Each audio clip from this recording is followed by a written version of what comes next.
Panuunin natin ang talambuhay ni Elizabeth Ramsey. Si Elizabeth Ramsey, na kilala bilang Queen of Rock and Roll ng Pilipinas, ay isang maalamat na mga awit, komedyante, at aktres na nag-iwan ng malaking marka sa industriya ng entertainment sa Pilipinas. Ang kanyang natatanging hitsura, mga nakakatuwang kilos sa entablado, at mga biro na binibigkas sa kanyang malakas na Visayan accent ay nagbigay sa kanya ng malaking pagkilala at pagmamahal sa loob ng halos 6 na dekada. Yung bahista ng hotdog, nakita mo? Hindi marunong gumanon yun. Ganun lang. Ewan ko, maga na siguro yun. Bakit? Lalabang ka? Hindi. Respect your elders. Oo, ay, sa panahon ngayon, wala nang elders, puro youngers na. Hindi totoo yan. Double kill! Yung Van Rammer, bayad na yon. Parang galit eh. Oh, parang galit. Hindi. Mabuting maliwanag. Galit ka ba sa... Parang galit sa pangit eh. Galit ka ba? Hindi mo siya ganyan. Hindi siya ganyan kay Pilita kanina. Parang swabe yung drum niya kanina. Talaga? Ngayon na ako lumabas, para bang gusto niyang patayin ako. You have slain an enemy! Siya rin ang ina ng sikat na mga awit na si Jaya. Si Elizabeth Endino Ramsey ay ipinanganak noong Disyembre 3, 1931 sa San Carlos City, Negros Occidental, Pilipinas. Ang kanyang ama, si Arturo ni Ramsey, ay isang Amerikanong merchant marine ng Jamaican descent na nakatalaga sa Pilipinas. Ang kanyang ina, si Marcelina Rivera Endino, ay ipinanganak sa San Carlos City sa isang pamilya ng mga Pilipino at Espanyol. Nagsimula ang karera ni Ramsey noong 1958 matapos manalo sa isang paligsahan sa pag-awit sa unang noon time show sa telebisyon ng Pilipinas, ang E-Student Canteen. Dahil sa kanyang tagumpay, agad siyang inalok ng isang pwesto bilang mga awit sa Manila Grand Opera House at kalaunan sa sikat na Clover Theater. Ang kanyang malakas na boses at masiglang live performance ng mga rock and roll song ay nagbigay sa kanya ng titulo bilang Queen of Rock and Roll sa Pilipinas. Ang ilan sa kanyang mga pirma na kanta ay kinabibilangan ng Si Proud Mary, Razzle Dazzle at Waray Waray. Pagsikat at pandaigdigang pagkilala. Ang talento ni Ramsey ay umabot pa sa pag-arte. Noong 1961, nagsimula na siyang magtanghal sa Las Vegas at iba pang bahagi ng Estados Unidos. Siya ang naging unang Pilipino na nagbida sa Philippine Festival Las Vegas production ng producer na si Steve Parker, ang dating asawa ng aktres na si Shirley MacLaine. Nagtanghal din siya para sa mga sundalo sa mga Amerikanong base sa Pilipinas at para sa mga nasugatang Amerikanong sundalo sa Visa Enterprise noong digmaang Vietnam. Naglakbay si Ramsey sa pag-arte at nagbida sa mga kilalang pelikula tulad ng Si Prinsesa Naranja, Reyna ng Pitong Gatang, at Ang Bukas ay Akin, kung saan siya ay hinirang para sa Best Supporting Actress sa 1,963 FAMAS Awards para sa kanyang pagganap. Ang kanyang katanyagan ay tumaas noong 1,976 matapos gumanap bilang Cleopatra sa isang sikat na Super Wheel detergent bar commercial.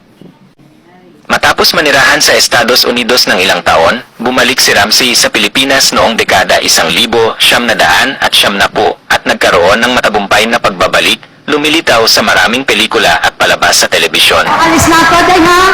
Ikaw na lang din, ha, Day? Diyan ka lang. Oh, baka magalit ako sa'yo. Alam mo kung magpasikat ito ng tayo, tingnan mo. Para ba siyang maibubuga ka pa sa pagganito?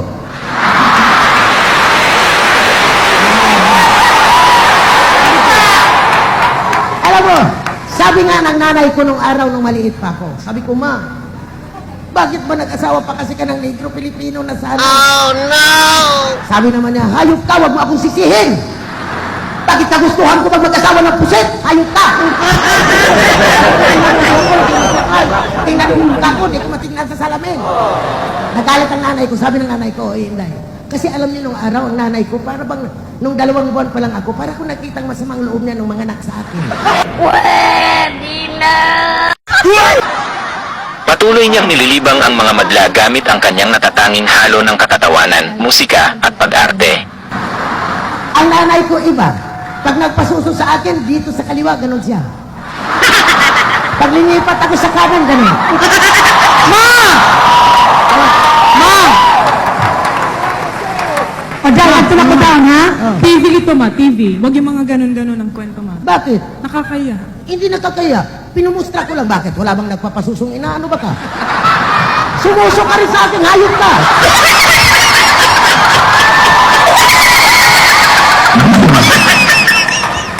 Bakit? Maging ganyan ka ba? Huwag kang nahiya, Nay. Binuhay ko kayo sa kawalang hiyaan.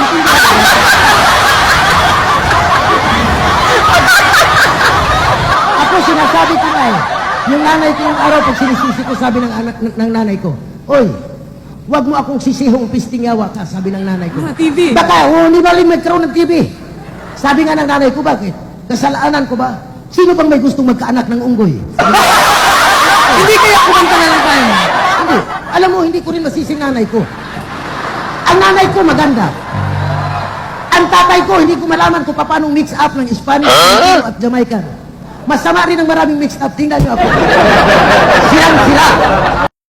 Si Elizabeth Ramsey ay pumanaw sa kanyang pagtulog noong Oktubre 8, 2015 sa edad na 83 mula sa isang hyperglycemic attack. Ang kanyang pamana bilang isang nangungunang Pilipinong entertainer at isang minamahal na figura sa industriya ng entertainment sa Pilipinas ay patuloy na nagbibigay inspirasyon at naglilibang sa mga henerasyon. Ladies and gentlemen, let's all welcome Miss Elizabeth Ramsey. Inaandog ko itong awitin na Santo Niño sa birthday ni Manher Moreno. Happy birthday, Manher! You are the answer to my lonely prayer. You are an angel from above. I was so lonely till you came to me. With the wonder of your love, I don't know how I would like to go. You're my life, my destiny. Yes, my Herman, I love you so. You mean everything to me. Personal na buhay. Si Ramsey ay ikinasal kay Isaac Johnson na isang Black American Luta Military Merchant Marine. Mayroon silang 4 na anak, Isaac Johnson Yeary, Mary Ann Johnson, Susan Johnson, at Maria Luisa Ramsey. Si Elizabeth Ramsey ay isang multi-talented na Pilipinong entertainer na kilala sa kanyang pag-awit, komedya, at pag-arte. Ang kanyang natatanging estilo, kabilang ang kanyang malakas na Visayan accent at masiglang presensya sa entablado, ay nagbigay sa kanya ng malaking pagkilala at pagmamahal sa Pilipinas. Nagkamit siya ng malaking tagumpay kapwa sa loob at labas ng bansa, nagtatanghal sa Las Vegas at para sa mga Amerikanong sundalo noong digmaang Vietnam. Ang pamana ni Ramsey bilang isang nangunguna sa Pilipinong entertainer ay patuloy na nagbibigay inspirasyon at naglilibang sa mga madla.